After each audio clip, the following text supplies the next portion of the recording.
Any questions? Right over here, Steve, on the right. Damn. Hi, Tyronn. Steve Ashburn, NBA.com. I'm curious.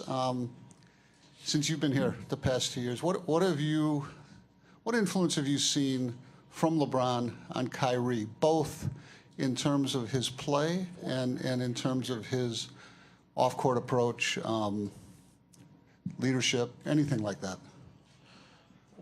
Just off the court, just, being professional as far as handling your body, getting your body in the best shape you can possibly be in. I think after, game one last year, the finals, when Kyrie got hurt, I think he's really taken a serious approach to making sure his body is right, lifting weights, conditioning. And LeBron does it every day, getting massages, stretching, taking care of your body. So as a young player, you need a veteran player like that to show you how to do that, show you the ropes. And LeBron's been great for that. Also, just, as far as playing, just, playing the way he's capable of playing. LeBron hasn't hurt him any by being here.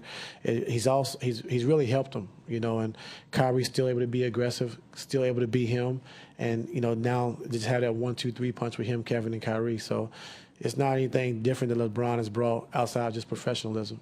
Looking at the arc that Kyrie was on prior to LeBron coming back here, would you think he'd be at a different point if he's the guy having to carry the Cavaliers program to, up into the playoffs? I'm not sure. Mark on the left. Draymond's such a force for the Warriors. What does it mean to suddenly have LeBron, from the game, changing the dynamic? Well, LeBron's able to be physical with him, give him a different look, able to guard him off the dribble, and also being able to help and get back out fast enough to get back out to contest his shots. And, when Draymond's posting the basketball, he's a very good passer, and LeBron's able to trace the basketball and get deflections and get into his body. Mark on the left. Coach, can you talk about the passion that Phil Handy had in his speech after Game 2, and where do you think that came from, and why did you feel comfortable with him saying what he said?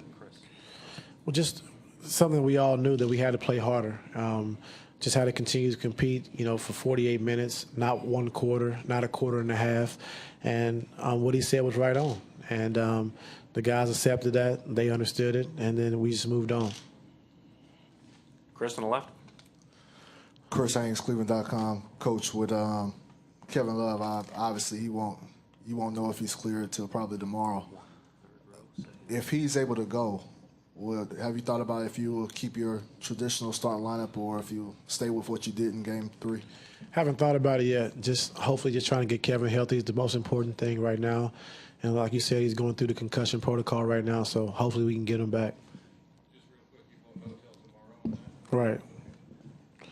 Second row in the middle. Please just wait for the microphones. Tyronn, Ron Krajcik from the San Francisco Chronicle. Klay Thompson had some fairly strong words last night about the screen that Mozgov set. Did you see it? He actually said it was kind of dirty in his mind. Did you see the play on replay, and what did you think of that collision? Timo was running in to set a high pick and roll, and at the same time the ball handler was moving, going forward, so he just tried to stop, and they end up just running into each other, but I wouldn't say it was a dirty play. Joe, back left. Joe Varden, Cleveland.com. Ty, we all saw Kevin out there moving, dunking, shooting. So what is it that he still has to do or pass to be cleared? After a workout, it has to take 24 hours for the NBA protocol. So once he works out today, it takes 24 hours to see him again to see if everything adds up. I'm not sure what goes into it, but now he had a great workout, and now it takes 24 hours to come and reevaluate him. Bill over here. Bill Livingston, plain dealer. Tristan, LeBron, and Jefferson were so effective. Would you be tempted to try to bring Love back to the starting lineup, or do you think he would be okay with coming off the bench? I haven't thought about it yet. Zach, back left. Hey, Coach. Zach Lodi, ESPN. With Kevin out, was it almost a little bit easier for you guys to match up in transition when they would come off a stop? Like if LeBron's on Klay, he's on Klay. If RJ's on Draymond, he's on Draymond. You don't have to worry as much about the matchups? No, it didn't make it easier. I thought what made it easier was we played harder. We just competed. We played harder, and we were able to get matchups in transition. It didn't have anything to do with Kevin being on the floor. It's just the way we approached the game. Over here on this side. Chris Parker, Cleveland Scene. Coach, we saw a little bit of LeBron on the elbow. I was just wondering if you could maybe explain to us some of the things that maybe offers versus maybe taking the ball from the wing or in different spots. What enables you when you have him at the elbow? Well, when he's at the elbow, he's able to make one dribble and get to the basket. He's also a great passer from there, so he's able to scan and read the floor, and it's harder to double team from that position. Over in the second row. Coach, Kenneth Miller, Call and Post. None of these 3 games have been reflections of the other. Do you have any mindset as to how you think Game 4 will play out, or why has it been that all of these games are different? It's kind of like a prize fight to where each game is a different game in and of itself. How are you approaching now Game 4?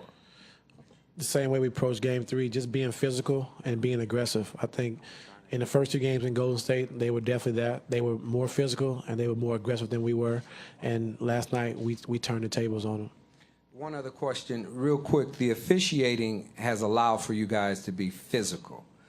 Is it difficult for you, for the players, to adjust to the officiating? I noticed that last night LeBron appeared to get fouled a lot and he didn't get the call. And so is it that difficult to adjust to the officiating? Are they letting you guys play too much? Are they not letting you play enough? Or is it the inconsistency that's affecting the flow of the game? I think with the referees, the most aggressive team, they usually let you play that way. And, we were physical last night. We were aggressive, and they let us play. And that was on both ends of the floor. So we got to keep attacking. If we don't get foul calls, we just got to keep going and keep playing. We can't complain about the calls. Emilio in third row. Coach, Emilio Perez, Staff Deportes. Obviously, the trending topic around this NBA Finals from Game 3 to Game 4 is Kevin Love. There's a lot of people saying that this team looks better without him. I want your statement on what do you have to say to those people that think that this Cavaliers team is better without Kevin Love. I'm not giving a statement.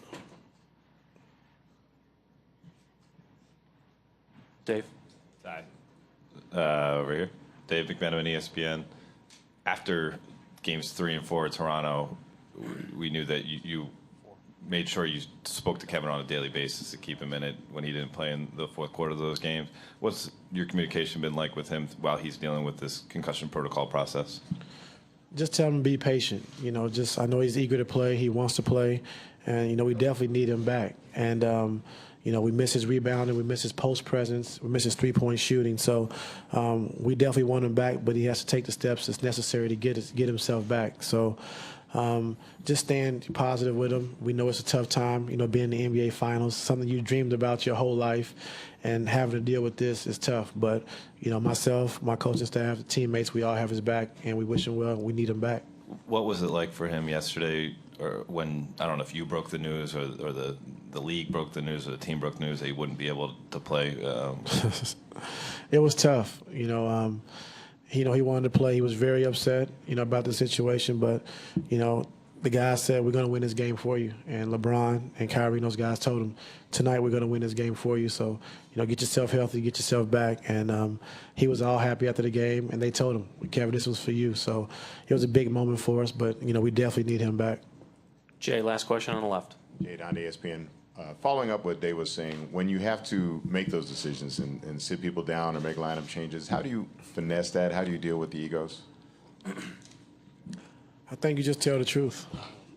Tell the truth. They might not like it at the time, but I've always learned in this business, if you tell the truth, guys understand and they know what the truth is. They might be mad for a second, but they can always get back to understanding and realizing that, that's the right thing. And if you tell them the truth, guys can respect that. Thanks, Coach.